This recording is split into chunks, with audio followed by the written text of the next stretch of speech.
کہ بڑی اہل مکہ کے لیے یہ انوکھی خبر تھی کہ مکے کے بہت بڑے تاجر حضرت صدیق اکبر رضی اللہ تعالیٰ عنہ مسلمان ہو گئے۔ آپ کا اسلام لانا گویا بریکنگ نیوز بن گیا مکہ مکرمہ میں۔ تو ظاہر ہے آپ ایک بڑے تاجر تھے، آپ کے حلقہ احباب میں دوستوں میں بھی زیادہ لوگ تاجر ہی تھے۔ تو وہ تاجر صرف پتہ کرنے آئے، معلومات کرنے آئے کہ واقعی حضرت صدیق اکبر مسلمان ہو گئے۔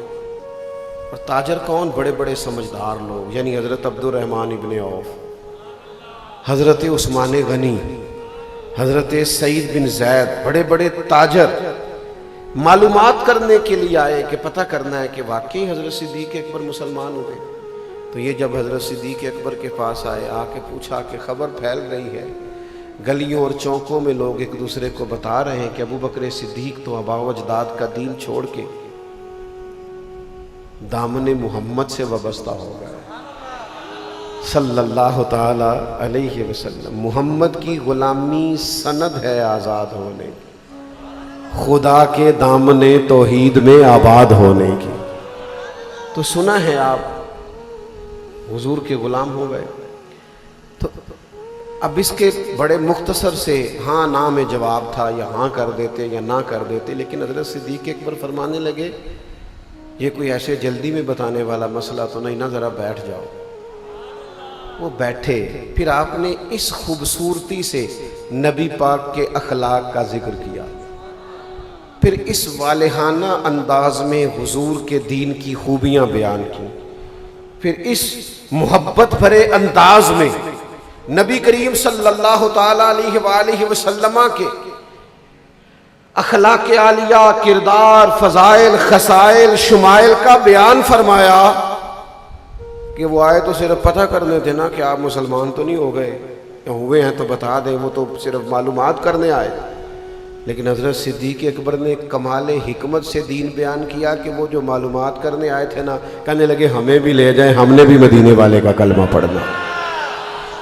تو ہم دین پھیلا رہے ہیں، بات کر رہے ہیں، سمجھا رہے ہیں، تو کوئی دانائی نہیں، کوئی تدبری نہیں۔ ہم اپنے بچوں کو بھی سمجھتے ہیں کہ تھپڑوں کے ساتھ ہی مسجد بھیجنا ہے، ہم یہ سمجھتے ہیں کہ ہم نے ہر ایک کو سختی کے ساتھ اور ترش روئی کے ساتھ ہی شاید مائل کرنا ہے۔ تو کمال حکمت، دانائی، بلکہ آپ بات بھی کریں نا، گفتگو بھی کریں، تو گفتگو میں بھی دانائی ہونی چاہیے، تدبر ہونا چاہیے، حکمت ہونی چاہیے، بلاغت ہونی چاہیے، معنی خیز بات ہو۔ بعض اوقات بات ایک ہی ہوتی ہے لیکن کرنے والے کا انداز اس بات کو بدل دیتا ہے۔ کرنے والے کے انداز سے اندازہ ہوتا ہے کہ بات تو بڑی پیاری تھی پر اس نے بگاڑ دی ہے، دانا نہیں تھا۔ بات ایک ہی ہوتی ہے۔ وہ ایک بادشاہ کو نا خواب آیا تھا کہ میرے سارے دانت ٹوٹ گئے ہیں۔ اس نے ایک تعبیر بتانے والے کو بلایا اور اس سے کہا کہ میں نے خواب دیکھی ہے، میرے سارے دانت ٹوٹ گئے۔ تو وہ ٹھنڈی آہیں بھرنے لگا، کہنے لگا بادشاہ تعبیر تو بڑی خطرناک ہے، آپ کے سارے بہن بھائی، رشتہ دار، بیوی بچے آپ کی زندگی میں مر جائیں گے۔ بادشاہ کہنے لگا اسے ستون سے باندھ کے کوڑے مارو، سارے مر جائیں گے تو ہم نے جی کے کیا کرنا ہے، اپنوں کے بغیر کیا جینا۔ اس نے کوڑے مروائے، سزا دی سے مارو۔ تو اس نے کہا میں ایک اور بڑے خوبصورت آدمی کو جانتا ہوں جو تعبیر بتاتا ہے، اگر آپ کہیں تو بلاؤں کا، بلائیے۔ تو ایک بڑے صالح بزرگ آئے، آپ نے غور کرنا ہے بات پر۔ بادشاہ نے ان کے سامنے بھی اپنا خواب بیان کیا، کہا میں نے سحری کے وقت خواب دیکھا ہے، میرے سارے دانت ٹوٹ گئے، پریشان ہوں، خواب کی تعبیر کیا ہے؟ تو وہ کہنے لگے بادشاہ سلامت، بڑی پیاری تعبیر ہے خواب کی، کیا خوبصورت خواب آپ نے دیکھا ہے۔ کہا کیا تعبیر ہے؟ کہنے لگے تعبیر یہ ہے کہ اللہ تعالیٰ آپ کے خاندان میں سے سب سے لمبی عمر آپ کو عطا کرے گا۔ تعبیر دونوں نے ایک ہی نہیں بتائی۔ بادشاہ اتنا خوش ہوا بات سن کے، اس نے کہا اس کو انعام دو، کیسی پیاری تعبیر بتائی۔ بات اگرچہ بے سلیقہ ہو کلیم، پر بات کرنے کو سلیقہ چاہیے۔ آپ سلیقے سے بات کریں، بات ایک ہی ہے۔ اس نے کہا سارے مر جائیں گے، اس نے کہا اللہ سب سے لمبی عمر آپ کو دے گا۔ تو بات حکمت سے کریں، دانائی سے کریں، تدبر سے کریں، آپ کے اندر فہم و فراست ہو. آپ اتنے سارے لوگ آئے ہیں، میں ذمہ داری سے یہ بات عرض کر رہا ہوں کہ اگر ہم سارے توجہ سے غور کریں نا تو زندگی میں ہمارے بہت سارے مسئلے صرف اس لیے بگڑ گئے کہ ہم نے حکمت سے کام نہیں لیا. ہم اس مسئلے میں جذباتی تھے، ہم نے وہاں سختی کی، بے جا کی، بعض معاملات کے اندر کسی کی بات سن کے جلد باز ہوئے، فیصلے غلط کر بیٹھے، بہت ساری ناکامیوں کا سامنا کرنا پڑا. کیوں؟ حکمت نہیں تھی، دانائی نہیں تھی، تدبر نہیں تھی. آپ حکمت سے بات کریں. مجھے بتائیے، دو بھائی سگے بیٹھے ہوں، بڑے بھائی جو ہیں وہ تعلیم بھی زیادہ حاصل نہیں کر سکے اور نوکری بھی کوئی بڑی نہیں ہے اور اس لحاظ سے مال اور دولت بھی زیادہ نہیں، لیکن چھوٹا بھائی ڈگری بھی بہت بڑی رکھتا ہے اور بہت بڑا آفیسر ہے اور پیسے بھی بہت زیادہ ہیں. دونوں اکٹھے بیٹھے ہوں، ان سے پوچھا جائے آپ میں سے بڑا کون ہے، تو چھوٹا کیا کہے گا کہ میرا عہدہ زیادہ ہے لہذا میں بڑا ہوں، تعلیم زیادہ ہے لہذا میں بڑا ہوں. وہ جتنا مرضی بھی پڑھ جائے، جتنی مرضی بڑی ڈگری ہو، پوچھنے والے نے عمر پوچھی ہے، شان اس کی زیادہ ہے، عہدہ اس کا زیادہ ہے، پر پوچھنے والے نے عمر پوچھی ہے. جب پوچھا جائے گا بڑا کون ہے تو اس سے مراد عمر ہوتی ہے، بلا مثال و بلا تشبیہ. حضرت عباس رضی اللہ تعالیٰ عنہ میرے نبی کریم علیہ السلام کے چچا ہیں. ان سے کسی نے پوچھا بڑے آپ ہیں کہ حضور؟ تو جو پوچھ رہا ہے اسے پتہ ہے کہ میں جن کے بارے میں پوچھ رہا ہوں وہ امام الانبیاء ہے، وہ سرور دو عالم ہے، وہ آقا کونین ہے.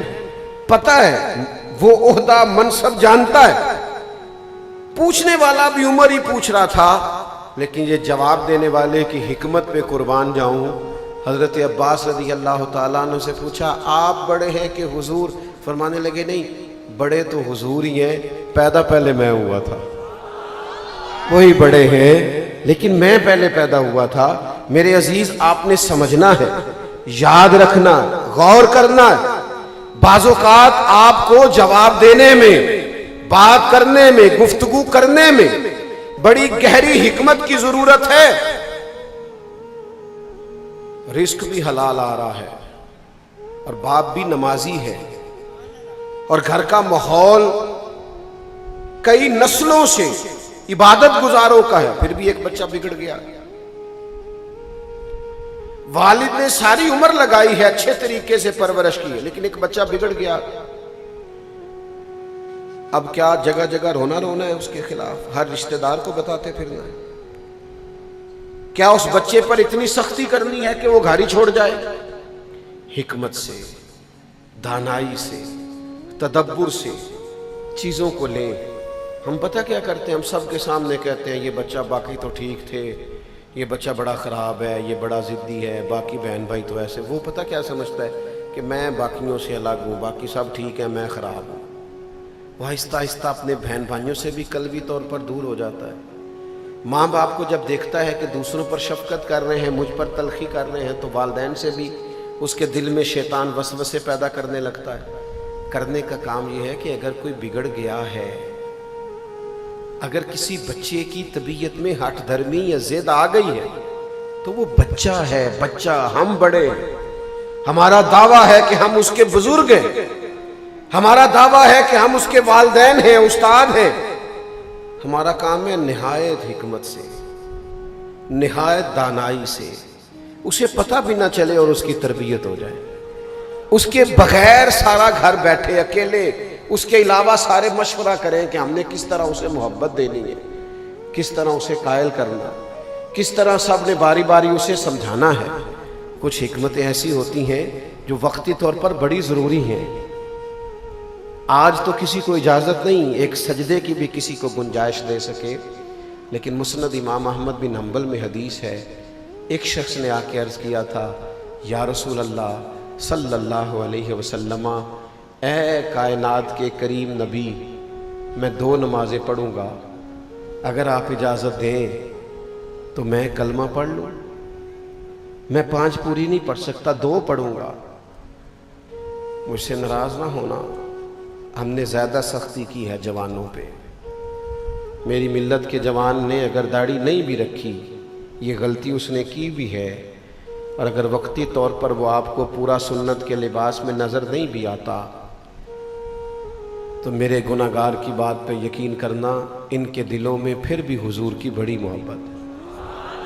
یہ انہوں نے یا رسول اللہ کہنے والی ماؤں کا دودھ پیا ہے، ان کے سینوں میں نسلاً محبت ہے، اور یہ پریشان ہے اپنی غلطیوں سے، یہ چاہتے ہیں ہمارا کوئی ہاتھ پکڑ لے، ہمیں گناہوں سے بچا لے، ہمیں کو لے جائے نکال کے حضور کے دروازے تک، یہ چاہتے ہیں۔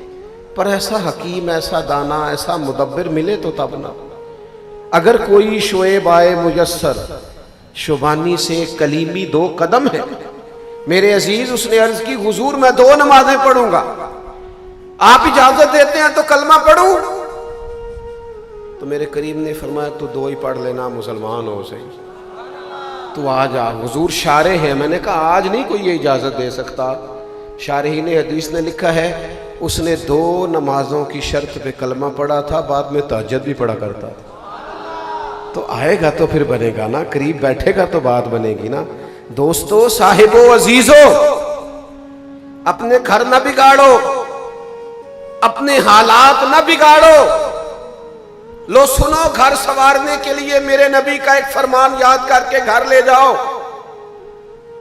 گھروں میں جتنے جھگڑے ہوتے ہیں میاں بیوی کے، ان میں سب سے زیادہ نقصان اولاد کا ہوتا ہے، اور آپ مانے یا نہ مانے، اگر میاں بیوی آپس میں محبت میں نہ رہیں تو وہ سارا گھر تکلیف میں آتا ہے۔ آپ کہیں میں نہیں پرواہ کرتا بیوی کی، جو مرضی کرے، لیکن آپ بیوی سے لڑ کے آئیں، آپ باہر بھی کوئی کام نہیں کر سکتے، کیا کریں پھر؟ حکمت کیا ہے؟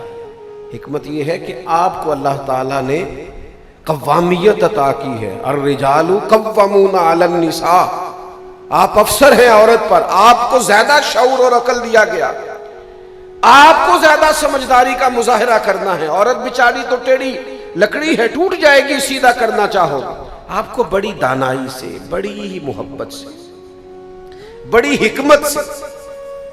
میں نے بچوں کو تڑپتے دیکھا ہے، نفسیات کے ڈاکٹر کہتے ہیں کہ بچپن میں جو بچے ماں باپ کو بہت زیادہ لڑتے ہوئے دیکھتے ہیں، ان کے دلوں میں خوف بیٹھ جاتا ہے، بزدل ہو جاتے ہیں، ان کے اندر ایک ایسی بات چلی جاتی ہے جو عمر بھر نکلتی نہیں، کیونکہ ماں باپ کو شدت سے لڑتے دیکھا کہ وہ اندر سے وہ خوف عمر بھر جاتا نہیں۔ کیا کریں؟ آؤ نا، رحمت عالم سے نسخہ لو نا گھر چلانے کا، آؤ نا رحمت کائنات سے نقطہ لو نا اپنی زندگی کے معاملات استوار اور بہتر کرنے کا۔ میرے کریم نبی فرمانے لگے کوئی شخص اپنی بیوی سے کبھی بغض نہ رکھے، فرمایا اگر تمہیں اس کی ایک عادت ناپسند ہونا تو اس عادت پر غور کر لینا جو تمہیں پسند ہے۔ ہر بندے میں خیر اور شر ہوتا ہے، بھلائی اور کمزوریاں اور سستیاں ہوتی ہیں، تو تم اس عادت پر توجہ کر لو جو تمہیں پسند ہے، لیکن بغض نہ رکھو، عداوتیں نہ پیدا کرو، برابر کی لڑائیاں نہ لڑو، حکمت کے ساتھ چلے، دانائی کے ساتھ چلے، اپنا گھر، اپنا کاروبار، اپنے معاملات، اپنی چیزیں نہایت سمجھداری کے ساتھ آگے لے کے جانی ہے۔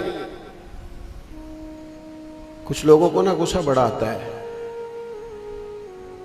پتہ ہے غصے کا سب سے زیادہ نقصان کسے ہوتا ہے؟ بندے کو اپنے آپ کو۔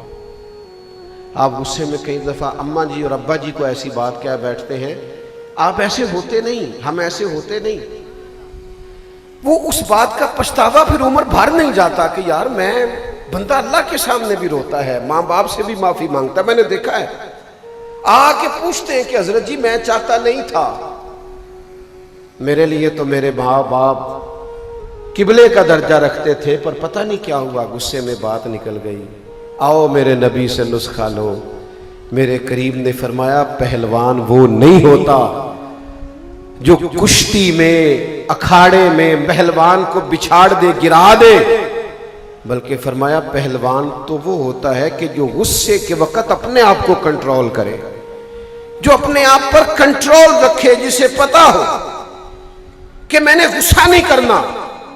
ایک دفعہ نا مشکات میں حدیث ہے ایک صحابی رضی اللہ تعالیٰ عنہ بڑے پریشان ہو کے حضور کی بارگاہ میں آئے، کہا یا رسول اللہ صلی اللہ علیہ وسلم میں ان کافروں کو چھوڑوں گا نہیں گویا، حضور میں دیکھ لوں گا ان کو۔ کریم فرمانے لگے کیا ہوا؟ کہا یا رسول اللہ صلی اللہ علیہ وسلم اب انہوں نے آپ کا نام معاذ اللہ بگاڑ کے لینا شروع کیا، کیونکہ حضور کا نام ہے محمد۔ پڑھیے صلی اللہ، ایک دفعہ اور کہیے، ایک دفعہ اور کہیے صلی اللہ تعالی علیہ وسلم۔ محمد کا معنی جس کی بار بار تعریف کی جائے۔ انہوں نے کہا جی ہم محمد بھی مانتے ہیں اور معاذ اللہ تنقید بھی کرتے، آج کے بعد محمد نہیں کہنا، معاذ اللہ ثم معاذ اللہ، نقل کفر نہ باشد۔ حضور کا نام بگاڑ کے لینا شروع کیا۔ آپ اگر توجہ کریں تو اس بات میں ذرا حسن دیکھیے کتنا ہے۔ وہ صحابی آئے اور آ کے عرض کرنے لگے یا رسول اللہ صلی اللہ علیہ وسلم وہ آپ کا نام بگاڑ کے معاذ اللہ برا بھلا کہہ رہے ہیں۔ تو وہ بڑے پریشان آئے تھے، حضور مسکرا دیے، فرمایا یشتمیون مزممم ویلعنون مزممم انا محمد۔ فرمایا وہ کسی اور کو برا بھلا کہتے ہوں گے، کسی اور کو گالیاں دیتے ہوں گے، میں وہ نہیں ہوں، مجھے تو اللہ نے محمد بنا کے بھیجا ہے، میں تو محمد ہوں بھائی، میں محمد ہوں، اور محمد ہوتا ہی وہ ہے جس کی شان یہ ہے کہ وَرَفَعْنَا لَكَ ذِكْرَكَ، محبوب ہم نے آپ کی خاطر آپ کے ذکر کو بلندیاں عطا فرما دی، جن کی ہر جگہ نعت ہو رہی ہو، جن کی ہر جگہ تعریف ہو رہی ہو۔ 55 علوم پر تصانیف چھوڑنے والا بریلی کا امام، شعر و سخن کا بادشاہ، علم و حکمت و دانائی کا منبع، اتنا بڑا شخص جب حضور کی نعت لکھے تو محو حیرت ہو کے کہے سرور کہوں کہ مالک و مولا کہوں تجھے؟ یا رسول اللہ سرور کہوں میں سرور کہوں کہ مالک و مولا کہوں تجھے، باغ خلیل کا گلے زیبا کہوں تجھے۔ کہنے لگے تیرے تو وصف عیب تناہی سے ہیں بری، حیران ہوں میرے شاہ میں کیا کیا کہوں تجھے، لیکن رضا نے ختم سخن اس پہ کر دیا، خالق کا بندہ اور خلق کا آقا کہوں تجھے۔ لیکن میرے دوستو کتنی حکمت ہے، فرمایا وہ کسی اور کو گالیاں دیتے ہیں، ہمیں نا اچھا بات کوئی کسی کو کر رہا ہوتا ہے وہ کہتے ہیں نے میری کی دی، او بھائی تو کیوں اپنے گلے لا کے ڈال رہا ہے ساری لڑائی کو، کیوں بلا وجہ؟ دانا پن حکمت سے، تدبر سے، فہم و فراست سے۔ کئی دفعہ نا حکمت کی اور دانائی کی اور تدبر کی بات اتنی سادگی اور اتنا حسن پیدا کرتی ہے نا۔ وہ ایک صاحب نے لکھا ہے کہ ایک مینٹل ہاسپٹل کے ڈاکٹر تھے، وہ ڈاکٹر صاحب چیک کر کے نا مریضوں کو باہر آئے تو مریض بند کیے ہوئے ہوتے ہیں اندر، ظاہر ہے اللہ تعالیٰ محفوظ رکھے، سب کو نفسیات کا مسئلہ ایسا ہوتا ہے۔ تو ڈاکٹر صاحب کی نا ایک گاڑی تھی، تو اس کے ایک ٹائر کے چاروں وہ جو نٹ ہوتے ہیں نا ٹائر باندھنے، چاروں کو کھول کے لے گیا۔ اب ڈاکٹر بڑا پریشان ہے، فون ادھر ادھر کر رہا ہے کہ وہ سارے کو کھول کے لے گیا، مہربانی کرو۔ تو ایک پاگل کھڑکی پہ کھڑا تھا، سلاخوں کے اندر سے بڑی دیر سے دیکھ رہا ہے ڈاکٹر صاحب پریشان ہے۔ کہنے لگا ڈاکٹر صاحب ایسے بیمار میں ہوں، ڈاکٹر آپ ہیں، پر ایک مشورہ میں دوں تو قبول ہو جائے گا؟ تو ڈاکٹر نے مینٹل کی طرف دیکھا، کہا بھلا کیا؟ کہنے لگا اس طرح کریں یہ باقی 3 ٹائروں سے نا ایک ایک نٹ کھول کے اس کو لگا لیں، یہ انشاءاللہ تعالیٰ دکان تک چلی جائے گی گاڑی، مہربانی کریں۔ تو ڈاکٹر نے پھر بعد میں لکھا، اس نے کہا کہ کسی آدمی کو بھی اپنی عقل کو عقل کل نہیں سمجھنا چاہیے، یہ حکمتوں کا منبع اور مخزن رب رسول کی ذات ہے۔ دانائی کی بات تو اس سے بھی مل جاتی ہے جسے آپ بازار بیوقوف سمجھ رہے ہوتے ہیں، کبھی کبھی وہ بھی بڑی۔ اس نے کہا یہ تینوں میں سے ایک ایک اتار کے اس کو لگاؤ، یہ انشاءاللہ دکان تک چلا جائے گا، آپ کو تو بڑی دیر ہوگی بات کی سمجھ نہیں آ رہی۔ تو ڈاکٹر صاحب بھی بڑے حوصلے، بعض اوقات حکمت کی بات جو لوگ قبول کر لیتے ہیں نا، چھوٹوں سے بھی کر لیتے ہیں، اور وہ خوبصورتی۔ حضرت عمر بن عبدالعزیز بادشاہ وقت کے، حضرت عمر بن عبدالعزیز گزر رہے تھے، رات کا وقت تھا، تو فٹ پاتھ پہ ایک بابا جی اندھیرے میں سوئے ہوئے تھے۔ جناب عمر بن عبدالعزیز نے لکڑی کے جوتے پہن رکھے تھے کھڑاؤں، تو بابا جی کے پیر پہ پیر آ گیا، تو اچانک موٹر سائیکل ٹکرا جائے تو بندے کہتے ہیں اندھے ہو، حالانکہ اندھا بندہ موٹر سائیکل تھوڑی نہ چلا سکتا، یہ تنقید کے لیے ہوتا ہے نا، آپ اندھے آنکھیں رکھنے کے باوجود۔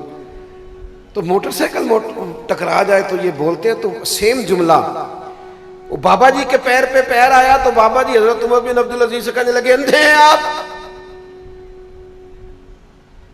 بادشاہ ہو بندہ، اور ایسا بادشاہ جس کے لیے گھروں میں بوڑھی عورتیں اور مسجدوں میں بوڑھے بزرگ دعائیں مانگتے ہوں، اتنا نیک اور صالح بادشاہ، لوگوں کے دلوں کا بھی حکمران، اندھے ہیں، یہ کمال ہے آپ کے ظرف کا۔ حضرت عمر بن عبدالعزیز ہنس پڑے، فرمانے لگے نہیں نہیں مجھے نظر آتا ہے۔ وہ جو قریب سپاہی تھے نا، انہوں نے تلواریں نیام سے باہر نکالنی۔ کیا ہوا بھائی؟ کہنے لگے حضور اس نے بے ادبی کی، آپ کو اندھا کہا ہے۔ فرمایا نہیں، انہوں نے تو نہیں کہا۔ جناب کہا ہے۔ فرمایا بابا جی تم سے باتیں کر رہے تھے، مجھ سے کر رہے تھے؟ کہا آپ سے ہی کر رہے تھے۔ تو کہنے لگے انہوں نے اندھا نہیں کہا، یہ دیکھو حکمت دانائی۔ کہنے لگے انہوں نے تو سوال پوچھا ہے، انہوں نے پوچھا آپ اندھے تو نہیں؟ تو میں نے کہہ دیا نہیں مجھے نظر آتا ہے، اس میں جھگڑے والی کون سی بات؟ نالے جتن جتن تے ہر کوئی کھیڑے۔ ہمارا تو سٹائل ذرا ہٹ کے ہے بھائی لوگوں سے، جو سارے کرے وہ ہم نہیں کرتے۔ جتن جتن ہر کوئی کھیڑے، اوے تو ہارن کھیڑ فقیرہ، جتن دا مل کوڈی پیندہ ہی ہارن دا مل ہیرا۔ بندہ ہار جائے کہ یار جا تو جیت جا۔ وہ کیا کسی نے خوب لکھا ہوا تھا گاڑی پہ کہ تو لنگ جا ساڑی خیر ہے۔ یہ بھی حکمت ہے، یہ بھی دانائی ہے۔ جو جھگڑے میں آ جائے وہ ایکسیڈنٹ کرا بیٹھتے ہیں، جو جذبات میں آ جائے میں تمہیں لنگن نہیں دینا، وہ بیچارے کسی دیوار سے جا لگتے ہیں۔ سیانے وہی ہیں جو کہتے ہیں تو لنگ جا ساڑی خیر ہے۔ یہ سیانے لوگ ہیں، یہ بزدل نہیں، یہ عقل مند ہیں۔ دانائی سے گھر چلائیں، حکمت سے معاملات کو دیکھیں، مدبر ہو جائیں۔ کوئی ایسا کام نہ کریں جس سے محسوس ہو کہ ہم جذباتی ہیں۔ اپنے بچوں کو دانائی سے، تدبر سے، فہم و فراست سے، سمجھداری سے، حکمت سے۔ سخت بات کی ایک نوجوان نے آ کے حضور کی بارگاہ میں، یہ ذرا انداز دیکھیے، اس نے کہا یا رسول اللہ صلی اللہ علیہ وسلم مجھے اجازت دے دیں، معاذ اللہ میں زنا کرنا چاہتا ہوں، معاذ اللہ استغفر۔ تو میرا خیال ہے اس طرح کی کوئی بات ہو تو ہم تو شاید پیٹ دیں اٹھ کے اس شخص کو۔ نبی پاک نے فرمایا ادھر آ میرے پاس بیٹھ۔ حضور نے پشت پہ دست مبارک پھیرا، اور پھر یہ ملت کے جوان آج سارے اس روایت کو یاد کر لیں۔ حضور فرمانے لگے تو پسند کرتا ہے کوئی تیری بہن کے ساتھ بدکاری کرے، ماں کے ساتھ کرے، بیٹی بیوی خالہ پھپھو کے ساتھ کرے؟ اس کی گردن جھک گئی۔ یہ میرے محبوب کا حکمت سے بات روح میں اتارنے کا انداز دیکھو۔ اس کے بعد جب پوری طرح دل میں اتر گئی تو کریم فرمانے لگے بیٹا جس سے تو بدکاری کی اجازت مانگ رہا ہے وہ بھی تو کسی کی بہن بیٹی ہے۔ گویا جب بدکاریاں پھیلتی ہیں تو پھر گھر بچتے نہیں۔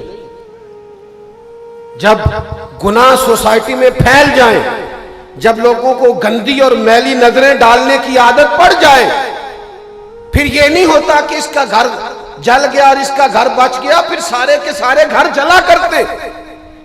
اب جب اس طرح میرے حبیب نے حکمت سے اس جوان کو سمجھایا جس کے اندر گناہ کے جذبات امڑ رہے تھے، وسوسے اس پر غالب تھے، نفس اس کو پورے طور پر کنٹرول کیے ہوئے تھا، شیطان اس کے ذہن پر غالب تھا، لیکن کریم نے اس حکمت سے سمجھایا۔